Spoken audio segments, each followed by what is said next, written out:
My name's Ben Graham. This is a lecture on the fundamentals of political economy.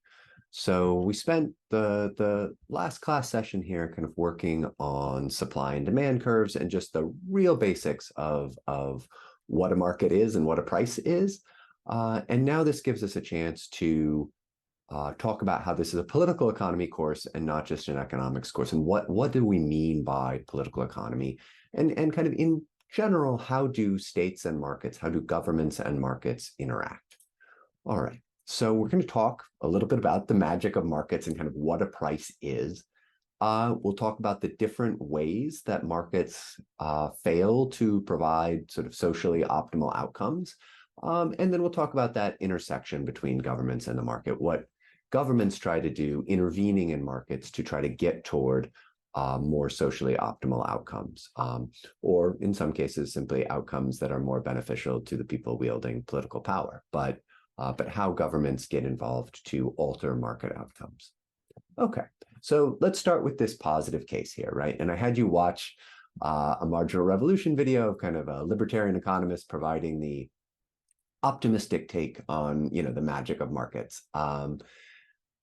And the title of that video, I believe, is "A Price is a Signal Wrapped in an Incentive," which I think is a very kind of pithy way to talk about this, where the price in a market contains just a staggering amount of information about the willingness to pay of all the different consumers in the market and the willingness to produce of all the different producers in the market. And all of that information is compiled into this signal, the price. And that price also provides an incentive to all those consumers to potentially change their behavior. And, if the price goes up, they may shift and consume substitutes, or the price goes down, they may shift out of consuming other things and start to consume more of that. And similarly for producers. So it is both, a price is both gathering information from dozens or millions of actors and also sending out an incentive to dozens or millions of actors. And so that's really the magic of markets, is this ability to sort of synthesize information, communicate information, and incentivize people to act in ways that are going to yield more efficient outcomes, right? So that's kind of the magic here. And we'll talk about in the context of this course, we're very interested in kind of why wealthy countries are wealthy and why poor countries are poor and how poorer countries become wealthier over time, right? And we'll talk a lot about kind of economic growth as just kind of this engine for the advancement of humanity, kind of like when harnessed, markets are incredibly powerful. So there's a lot to be said for harnessing markets and utilizing market forces to produce more efficient outcomes. Okay, but there are also a lot of ways in which markets fail. And we're going to sort of talk about two groups here of kind of market failures. Of one, this slide is really the things that economists would identify as market failures per se, right? And so one of those things, and the one we'll probably spend the most time on today, is the fact that markets only take into account benefits and harms to the buyer and the seller, right? So there are two people conducting a transaction, right? And the price will reflect the benefits and harms to those individuals, right? And then that price sort of goes out as this signal and this incentive, and that's what markets coordinate on. But there are also, when this transaction occurs, there are benefits and harms to other folks. We'll talk about them as bystanders. These bystanders can benefit and be harmed.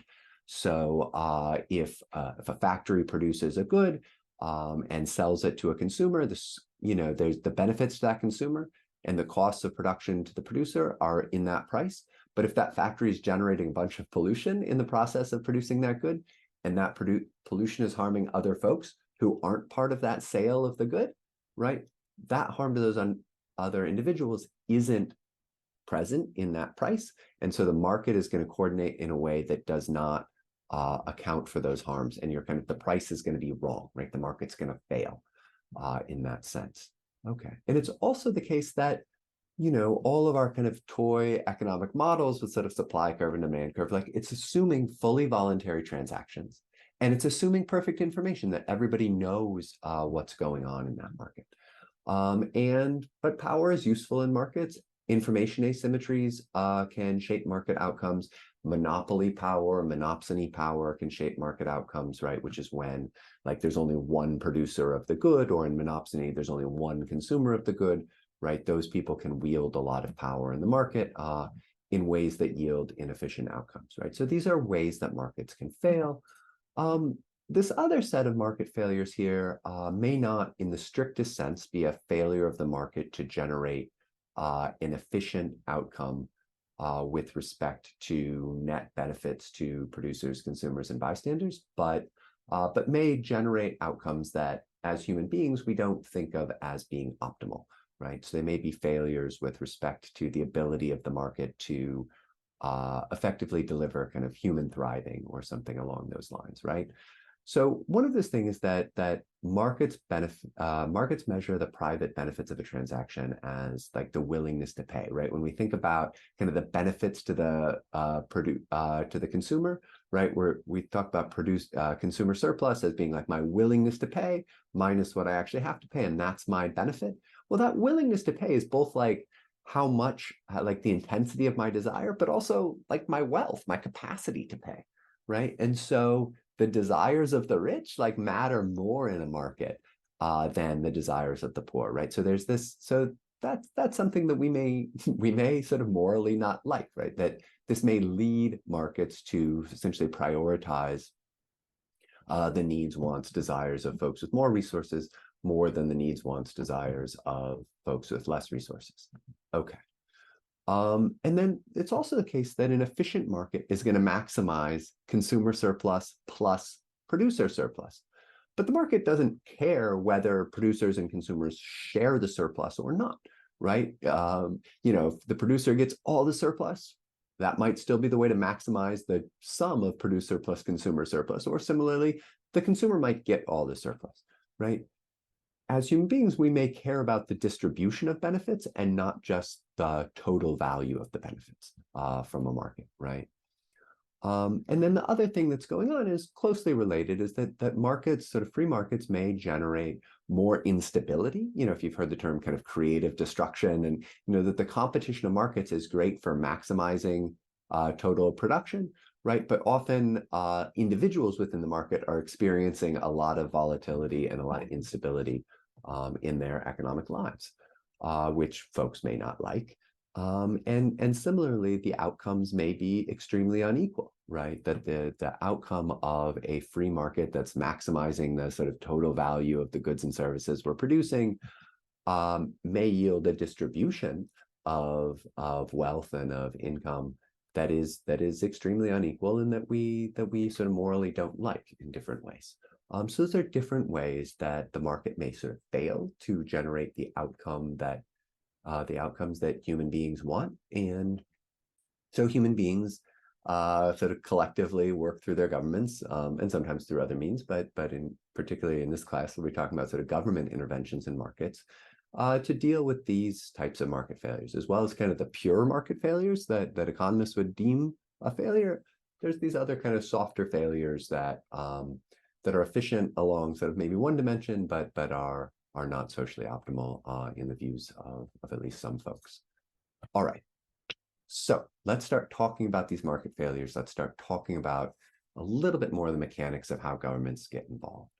So we'll start with this idea of externalities, right? And this effects on bystanders, right? So when we have our sort of supply and demand curves, and we're thinking about this demand curve being people's willingness to pay in the market, and there's some consumer in the market who's willing to pay a very high price for this, but only has to pay this and reaps a significant consumer surplus, right? And then there's a producer who's a really low cost, super efficient producer who can produce some of these things for a very low cost. They'd be willing to sell it for this, but they're able to sell it for that. And this is their producer surplus, right? So, so that's their profit, right?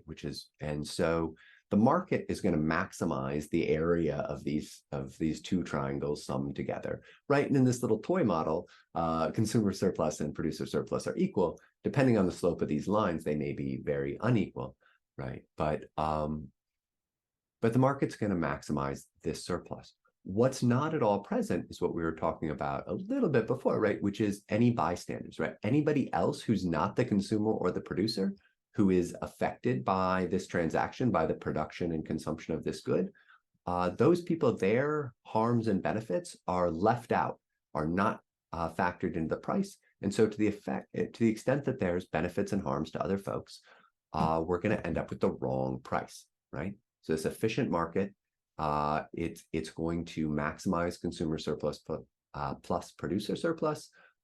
Bystander surplus is going to be ignored, right? And any cost or benefit to a bystander, we're going to call an externality, right? And externalities, we're going to talk a lot about this semester. Okay, so we can have positive or negative externalities. So a positive externality are benefits to bystanders, right? So maybe I own a house and I pay a landscaper or a gardener to come in and do a bunch of work every week to generate these beautiful flowers. And as the homeowner, like, I consume some benefits from that. Every time I walk past and smell these flowers and see these flowers in front of my house, I reap this benefit from this transaction I've had with this gardener. Okay, great. And that's reflected in my willingness to pay for these flowers and so forth. And so it gets involved in the price. But you know what? Me, the homeowner, I'm not the only one who benefits from these beautiful, sweet smelling flowers. Everyone who walks a dog in my neighborhood benefits from that. My neighbor, whose home value is now higher because my house is so beautiful and so nice to live next door to, right? That person is benefiting, right? So there are other folks around me who also benefit from this transaction I made with the gardener.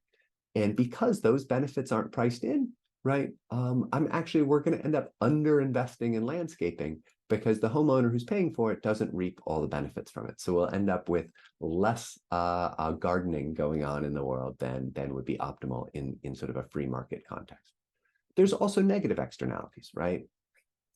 Pollution is really the one we'll kind of keep circling back to because it's both a really large and important substantively in the world and a really nice, clean example, right? So any factory, any production process, any economic activity that generates either water pollution or air pollution or noise pollution, right? Those are going to harm bystanders who are not participants in that market in terms of actually buying the product or the service that is being produced, but they're nonetheless harmed by damage to the air or the water or that sort of thing. So what do governments do about that, right?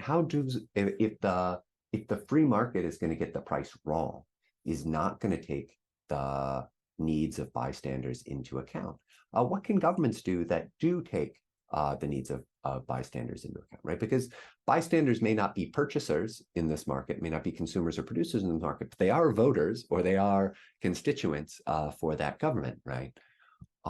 Okay, so with positive externalities, we can subsidize these things, right? So we could pay homeowners extra to do beautiful things with their house. So we can pay people to do more of something that produces a positive externality. So we do subsidize some of these activities. And we can also make mandates, right? There's homeowners associations that mandate you have to have a beautiful lawn in this way, and you have to do this, you have to do that. And we can do that at scale, right? We can have cities or states that pass mandates about how people have to do certain things that produce positive externalities. So we can subsidize and we can mandate. And we can do essentially the flip side on the negative externalities. We can tax, we'd have pollution tax, like a carbon tax, right? Something like this. So we can tax pollution, or we can simply prohibit it. We can say, no, you actually can't discharge certain types of chemicals and waste into the water system, right? So, or you cannot have more than X amount of particulates coming out of your smokestack, right? So we can pass regulations as well. So governments do get involved to try to price in at least some of these externalities. And one of these, this is the term, I'll throw it on the midterm or the final exam, right? Or at least on the study guide. And it's a potential exam question, is this Pigouvian tax, right? So, we name stuff after old economists who came up with some of these ideas, but this notion of taxing a transaction that produces a negative externality, putting a carbon tax in place or something like that to fully price in the externality, we credit that to Arthur Pigou, and we call that a Pigouvian tax. So gas taxes, alcohol and cigarette taxes, right? These are things that we're taxing to price in that negative externalities to prevent overproduction and overconsumption of certain goods and services. Okay. Let's talk about some other things where governments kind of get involved in markets to help certain goods and services be kind of optimally provided. Because there's certain goods that markets are not very good at providing. So markets work really well for private goods, and private goods are both rival in their consumption, meaning if I'm consuming it, you can't consume it you either can't consume it or can't consume it as well. Like my consumption of this good decreases your ability to consume it. You know, I eat an ice cream cone, you can't also eat that same ice cream cone. And then they're also excludable, where somebody can produce ice cream and give it to me, and we can keep you from having it, right? Like I can just eat it myself. But there are some goods out there that are non-rival in their consumption, where me consuming this good doesn't prevent you from consuming it, and where they're non-excludable in their consumption, where I can't even prevent you from consuming it. And so some examples here are sort of like the rule of law and public safety type of stuff, national defense, and certain types of infrastructure. The plowing services that keep the roads open in the winter, right? When I drive down that road, at least up to a point, I don't prevent you from driving down that road. And I can't say, oh, you didn't pay your taxes to the snowmobile company, you can't drive on this road this winter. Maybe I can do that at the margins, but it's at least hard, right? And so these public goods, right, because they are not excludable and they're not rival, they're going to be underproduced in the market, right? You'll hear about, we can talk about free rider problems, which is to say, I want to drive on that snow-free road or the road that exists at all, but I don't want to pay for it.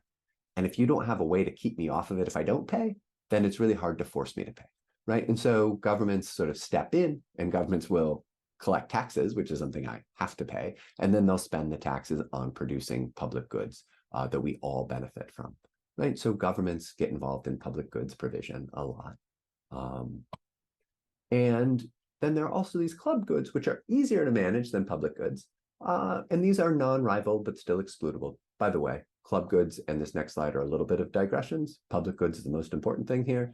But if we're going to define public goods, we have to kind of, which are, you'll call non-rival and non-excludable. Let's think about what happens when it's excludable but non-rival, or when it's rival but non-excludable. Kind of do the other squares. Here's a bit of a digression. So if it's non-rival, but it is excludable, then that's a club good. So you can think about a public park. If I'm enjoying the public park, it doesn't really harm my consumption of the public park, at least up to a point, to have you also enjoying it.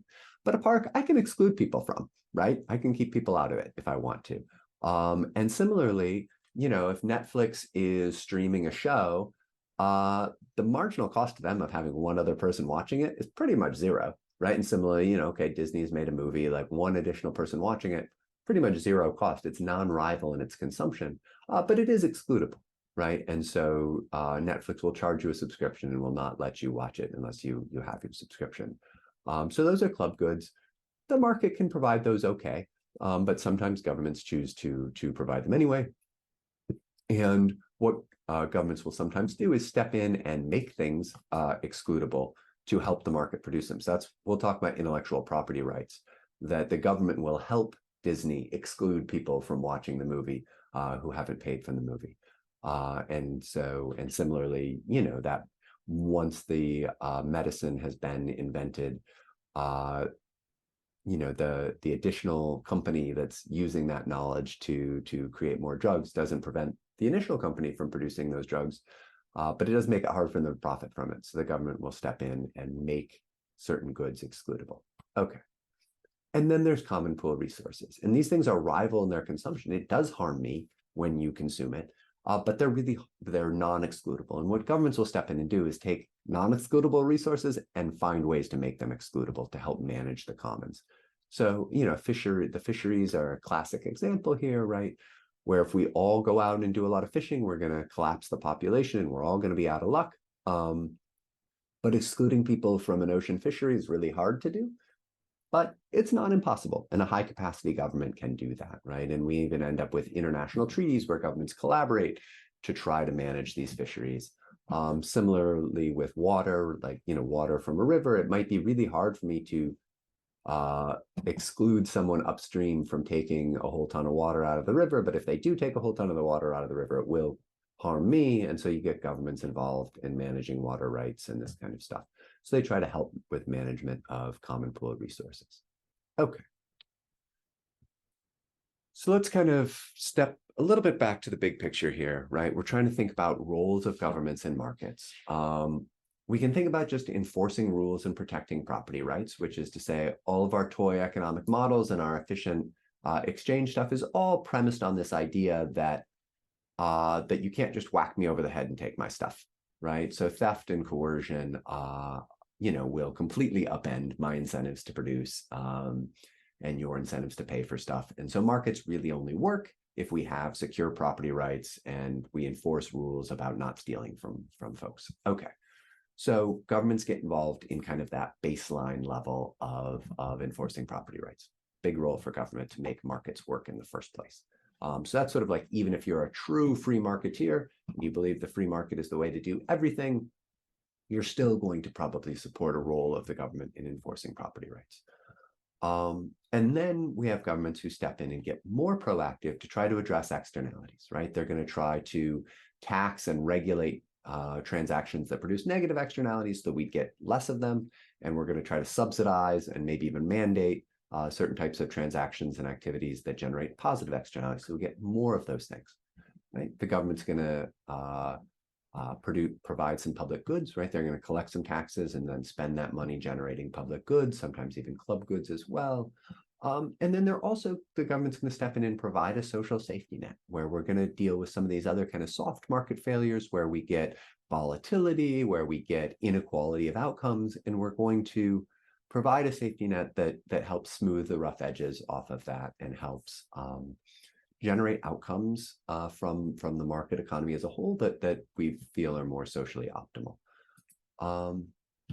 So when I say that social safety net piece, like what are we really talking about there? So, right, so the more free a market is, the more instability that's going to yield, right? So, if you've heard this term creative destruction, right? So these firms or individuals are always in competition. And if somebody else becomes a more efficient producer of some good or service than you are, you're going to go out of business completely. And you have to then restart your economic life and relaunch your economic life producing some other good or service, right? And getting laid off from a company that goes under or start, investing all your life, your savings and all your energy in starting a company that then goes bankrupt, right?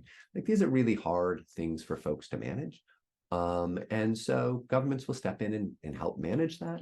So that looks like providing unemployment insurance for people who are laid off. It looks like, in some cases, putting in place trade protections to protect certain industries so they aren't driven out of business by competition, that sort of thing. So intervene to sort of generate more stability for folks to sort of deal with those downsides in the volatility, right? Smooth out those valleys. And then there's also the fact that a freer market, a larger market is going to yield more inequality of outcomes, right? That this is a competitive, markets are competitive, which means that there are folks who are winning and there are folks who are losing. And we may think that everyone deserves a certain level of kind of decent outcome, even if they aren't super successful in that market competition. And so this is where kind of like welfare, food stamps, Medicaid, Social Security, things like that come in. Right, those social safety net programs that sort of take this view that that folks should be protected from the negative consequences of not doing well in market competition, and that we might want to help out the most vulnerable or folks among us. Right? Okay. So in this class, we're going to be wrestling with sort of these big political economy debates that go on, during a presidential campaign or a congressional campaign, that go on when we think about what is the role of government in the economy, what should it be? And, so there are lots of debates that go on about how should the government address externalities, right? Should we have higher or lower gasoline taxes and alcohol taxes and cigarette taxes? Should we have tighter or looser environmental regulations, right? Should we do more to subsidize green energy? These sorts of things. What is that mix of taxation, subsidy, and regulation that governments are trying to do to get prices right with respect to goods and services that produce a lot of externalities? Okay. And then how big should government be, right? How much taxing and spending should they do, right? This is, if you think about like, what's a key distinction between the political right and the political left, right? Like the left likes bigger government and the right likes smaller government. And that generally means, how many public goods and club goods is the government providing? How much are they taxing and how much are they spending on public goods? And similarly, how generous is the social safety net, right? How much are they doing of taxing a set of folks who are winning in economic competition and using that to subsidize folks who are not winning in that competition? Sort of, which is really tied to this, how much redistribution are we doing, right? Okay. And then when we think about the fact that large and free markets generate instability, generate inequality, as well as generating tremendous net wealth, right? Like, so large free markets, generate a lot of wealth, but they also generate some outcomes we don't like as much. So how large and free should markets be, right? Should we, and this is, we'll talk a lot about this in an IPE class, in an international political economy class, because countries can choose to close off their market from the world and have a smaller market, right?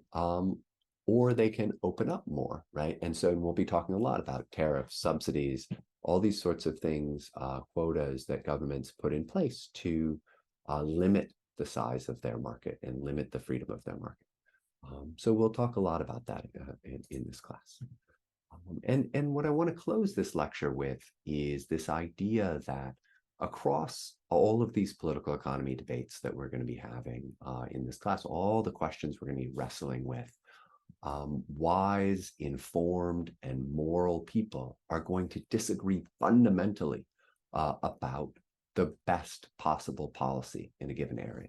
That what is socially optimal, what is the right role for government in X or Y situation. You're going to have people who are capable of making really excellent sort of decisions and weighing trade-offs in a wise way, that are making that decision on the basis of a lot of information, that have sound moral principles.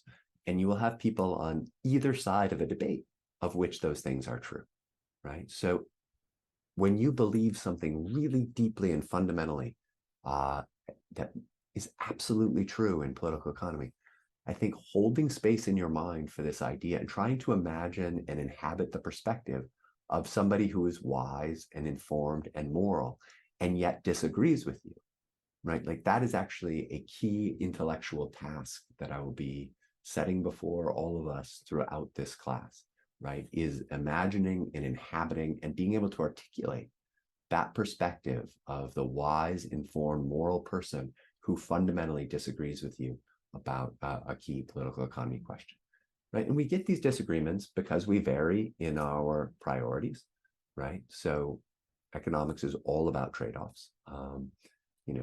Any given policy generates winners or losers, generates benefits and costs, and we vary in how we weigh those. We also vary in our faith in markets versus governments, and more broadly, we vary in our empirical predictions about if we employ policy X, what will the outcome be? How effective will this policy be at achieving its main objectives, and how many sort of accidental effects, how many unintended consequences is this policy going to generate, and what will those unintended consequences be? And again, reasonable people are going to disagree about these predictions. And then we also vary in our individual and our community self-interest, right? We're members of different communities. We have different individual interests in the world. We are responsible to different constituencies, right? And that will generate sort of differences in policy preference as well. But I really want to focus especially on these first two of, there's a lot of difficult trade-offs here where we are trading off two very positive things or trading off two very negative things. And simply because I'm more focused on this side of the trade-off doesn't mean I don't value this thing. I may simply value this other thing more.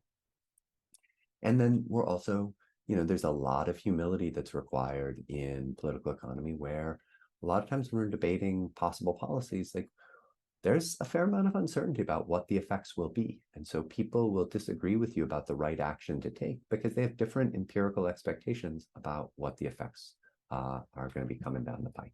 All right, that's enough for today. Thank you for being with me, and I'll see you all in class.